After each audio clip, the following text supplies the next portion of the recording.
Jadi lebih bagus kita buka tanya jawab, ya. Seperti biasanya kalau saya yang memimpin, paling penjelasannya 10 menit. Baik, langsung mawon nggih. Ya, monggo, satu.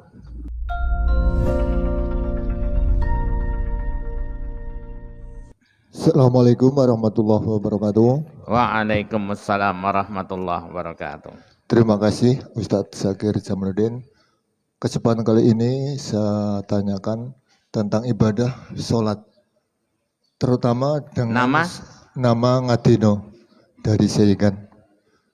Yang saya tanyakan dalam imam atau dalam sholat jamaah, itu seorang imam itu yang saya amati di beberapa tempat ada yang diam saja, ada yang langsung takbiratul, ada yang mengucapkan dengan sawu suwakum dan seterusnya. Nah, ini kewajiban seorang imam itu sebenarnya untuk mengajak melurus dan merapatkan shaf itu kewajiban atau sekedar untuk mengingatkan untuk meluruskan shaf dan merapatkan shafnya. Itu Ustaz. Terima kasih. Assalamualaikum warahmatullahi wabarakatuh. Waalaikumsalam warahmatullahi wabarakatuh. Imam itu ketika mau memulai sholat sebelum takbir, itu disunnahkan untuk melihat ke jamaah. Sudah lurus shaf dan sudah rapat atau belum. Ya, jangan memulai atau jangan langsung menghadap ke arah kiblat tanpa melihat jamaah. Dan di hadis itu disebutkan wa idza kabbara, apabila beliau bertakbir maka ya kami baru bertakbir, ya.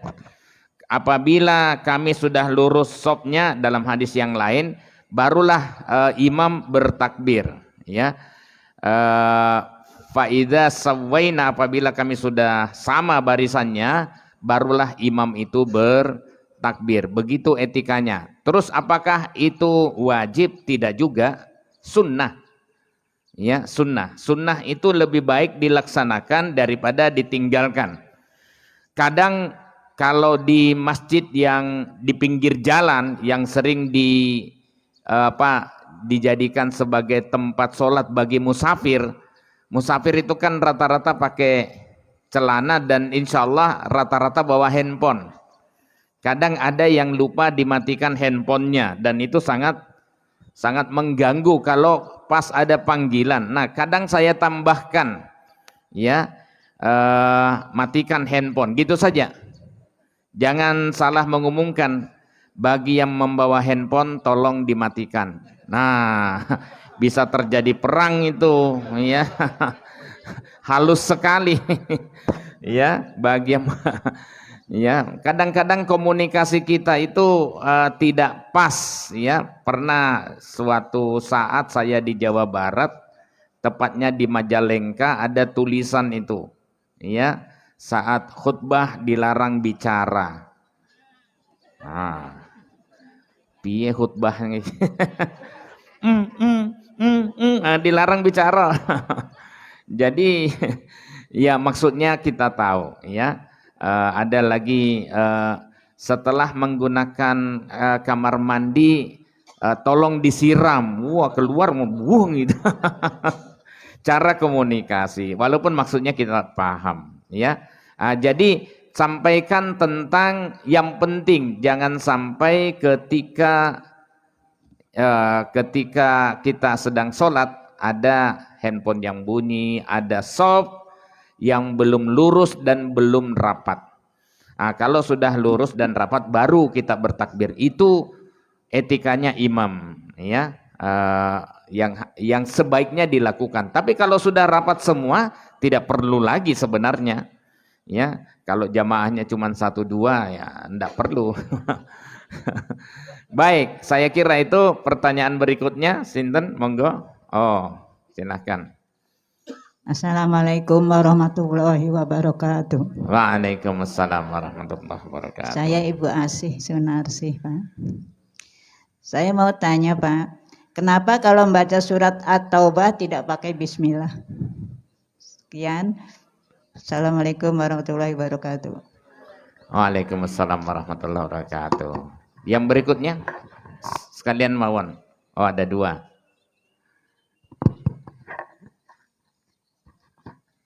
Assalamualaikum warahmatullahi wabarakatuh. Waalaikumsalam warahmatullahi. Mungkin Bapak sudah kenal karena sudah sering ketemu. Ya, nama saya Lazismu. Artono dari Sentolo. Yang kami tanyakan yaitu bagaimana caranya menyikapi imam yang ngeyel. Maksudnya ngeyel itu ketika imam salah itu makmum sebenarnya sudah mengingatkan sudah subhanallah subhanallah. Tetapi tetap ngeyel saja padahal dia salah. Lah ini kita sebagai makmum itu saya pernah mendengar kita harus memisahkan diri. Nah, pada saat memisahkan diri ini kita membuat imam sendiri atau melanjutkan kekurangan kita misalnya. Nggih. Itu Matur saja nuwun. Ustaz yang saya sampaikan. Ini Kurang lebih pertanyaan. mohon maaf. Ya. Wassalamualaikum warahmatullahi wabarakatuh. Waalaikumsalam warahmatullahi wabarakatuh. Matur nuwun. Pertanyaan pertama, kenapa surat At-Taubah itu, ya betul ya, tidak pakai basmalah? Ya,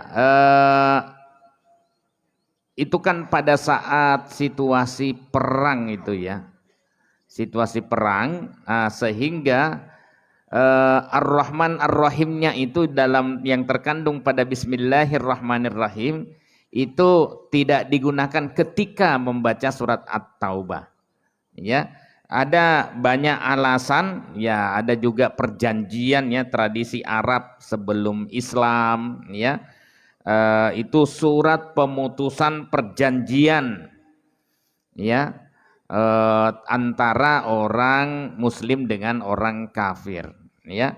Dan itu kemudian ketika mushaf Utsmani disusun pada masa Khalifah Utsman bin Affan itu ditiadakan karena itu pernyataan sikap keras terhadap kaum orang-orang kafir pembangkang itu ya. Nanti bisa lagi dilihat beberapa alasan itu. Yang kedua tentang imam yang ngeyel. Bagaimana jawabannya Pak Oto? Ya, dimusyawarahkan saja. Kalau misalnya maaf, ya orangnya sudah sangat sepuh, bacaannya lompat-lompat, ya, kemudian ya sudah beberapa kali kejadian diingatkan kemudian tidak gugu, ya, ndak connect, kan biasa kan?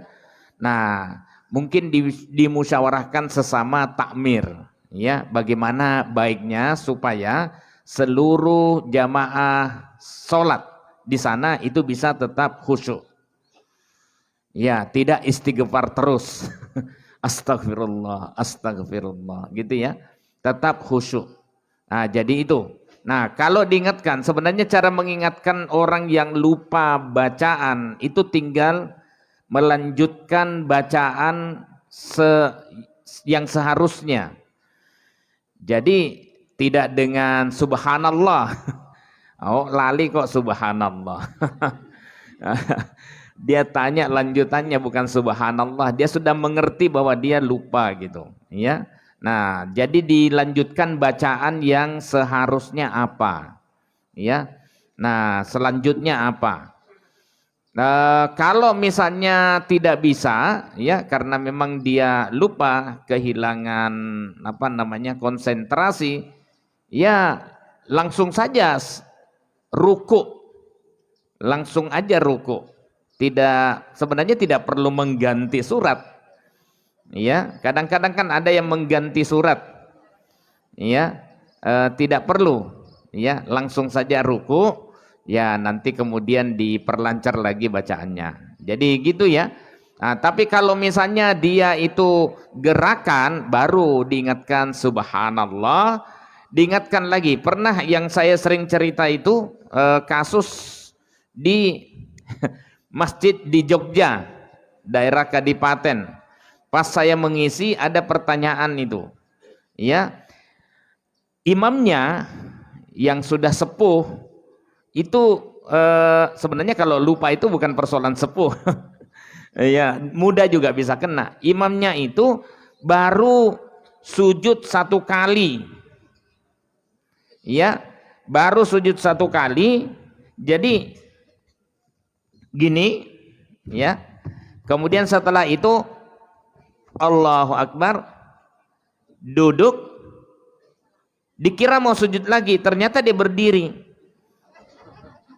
Nah, sejak saat itu barulah jamaah bilang subhanallah. Nah, itu memang yang benar, jamaahnya paham.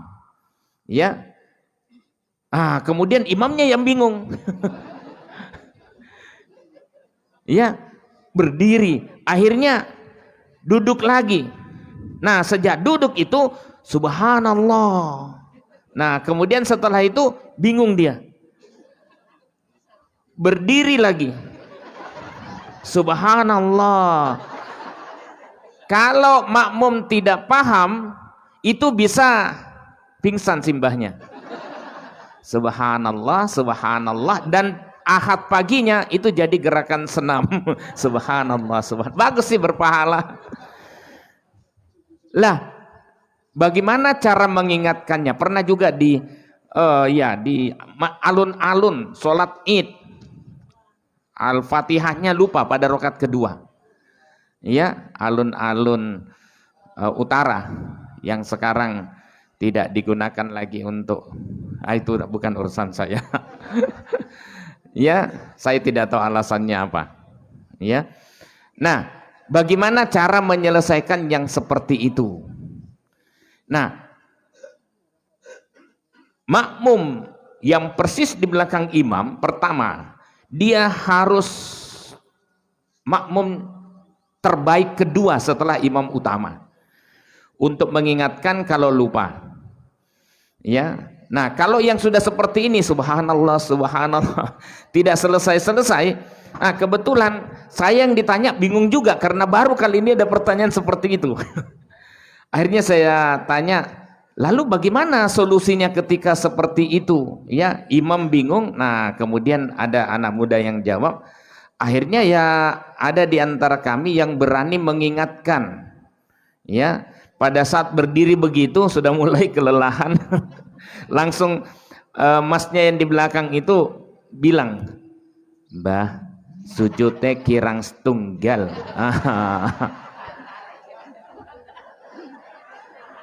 Lah salahnya itu bilang, "Oh nggih." Nah, itu. Akhirnya bubar. Diulang lagi dari awal. Ya, harusnya ndak usah pakai "oh nggih." Ya, langsung saja sujud kemudian berdiri lagi. Begitu caranya untuk menyelesaikan. Enggak apa-apa bicara.